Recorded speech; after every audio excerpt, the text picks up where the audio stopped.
Hi, I'm Celeste Matarazzo, and it's a pleasure to be here today to talk to you about NeMS, our Lawrence Livermore Network Mapping and Discovery for Cyber Situational Awareness. Network mapping is a first step to situational awareness. In order to protect and secure your network, it's important to know what you have and where it is. And networks are complicated and evolving and organic, so actually answering the question of what do I have and where is it is actually non-trivial. We provide the network mapping capabilities to give you a snapshot of the network, of its structure and activity. We combine data together to provide you a picture of how the network is being used, and we do through network mapping operations, we provide the actual observed network topology, including the devices and services running on the network. This is to give you an idea of what your network is, to give you a chance to have cyber defense by having an understanding of your network. Our network mapping system is a software-based network characterization and discovery tool. We are discovering the network and not just searching the network. We use this tool to provide a visual representation of the network for observed behavior. The network mapping tool is more of a system, as the name implies. It gives an interactive analysis platform for which network security managers and information technology personnel can really explore and understand their network and provide the best cyber defense possible. Our network mapping capability is unique in that it provides a way to combine active and passive data together to have an understanding of how the network is being used. It's the combined data, the together, the sum being better than the parts, that we believe gives the best information about the network. The network active data, we do out and interrogate the network and explore the responses. In the passive data, we collect what we see from that vantage point. Our tools let you conduct the mapping operations from many places within an enterprise network and from multiple vantage points. And this gives you the opportunity to not prescribe any particular way from which the mapping operations would be done, gives you flexibility in the architecture of your analysis environment. We also have flexibility in the controls at which you use to do mapping, how fast or slow you go to get this information. And many times organizations will have a variety of performance requirements and constraints, both from security or operations needs. So the tools provide a throttle.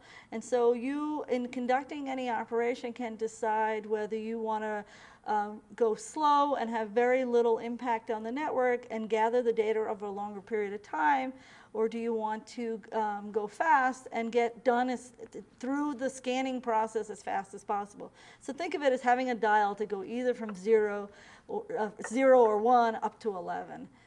Our mapping, we've been in numerous mapping environments. We've been in a controlled test environment, and in these test environments, they've been carefully constructed virtual environments where somebody has known the ground truth. That is, they know what that test environment includes, what devices are on the network, the structure of the network.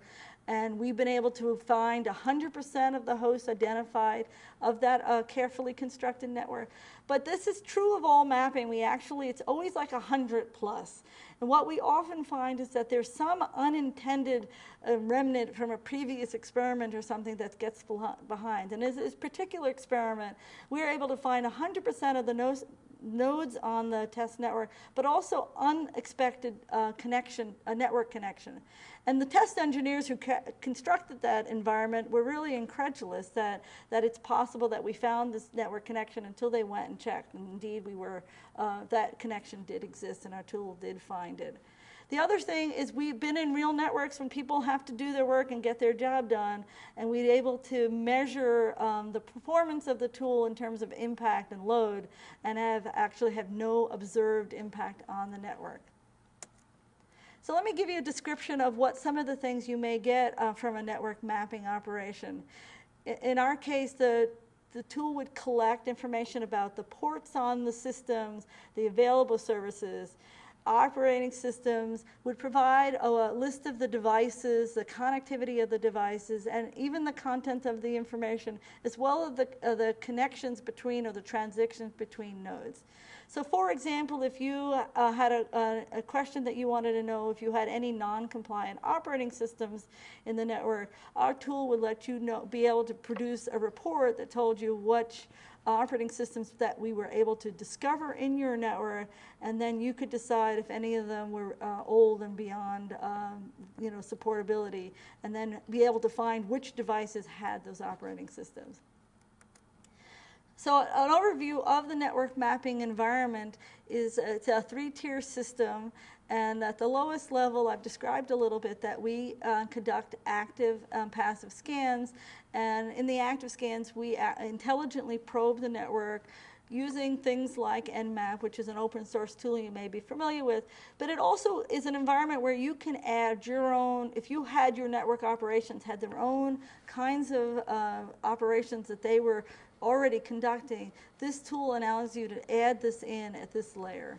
We also have a Lawrence Livermore developed passive processing environment where from the vantage point we observe whatever the traffic is that passes by, and we profile that traffic, and we deep packet inspect the information going by and do protocol processing. All this data gets combined into a graph store, which is a data representation where we merge the two active and passive data sources together. And we believe that it's in that combined sum of the parts that we get the most rich environment for situational awareness. This graph store is a way to store not only the nodes or the hosts that are on your network, but actually the transactions and the interactions between those nodes. And finally, we have an environment that lets you have a visual representation and a presentation layer for this network data. We have a tool, Everest, that can provide a way to actually display a map of your network, to zoom in or to dive into more depth analysis, or to get an overview. It allows you to have interactive queryable environment, but it also lets you generate reports that you can use for different levels of management discussions. And if you had your own favorite tool, we have a way that through a standard database interaction, your tool could connect into this graph store. The highlights of our network mapping tool, NeMS, is that we provide a configurable environment that helps you minimize disruption and impacts on the network, and both in the load on the network, but also the load on the network staff, because I know that we're all busy, and it's important that we provide an environment in which the barrier to entry in terms of personnel resources is minimized. Our modular structure allows you to have new capabilities or specialized capabilities based on your own expertise, but also to let you grow as technology and networks evolve over time. We build upon 15 years of network analysis and understanding of computer networks, and on high-performance computing algorithms expertise to provide throughput and algorithmic processing of this data. Our focus is on network discovery and rather than network compliance, and that is we are trying to observe your network as it is, not check that what's there, what you expect is there. Thank you for your time. For additional information, please contact our Industrial Partnerships Office and Charity Follett at follett2@llnl.gov.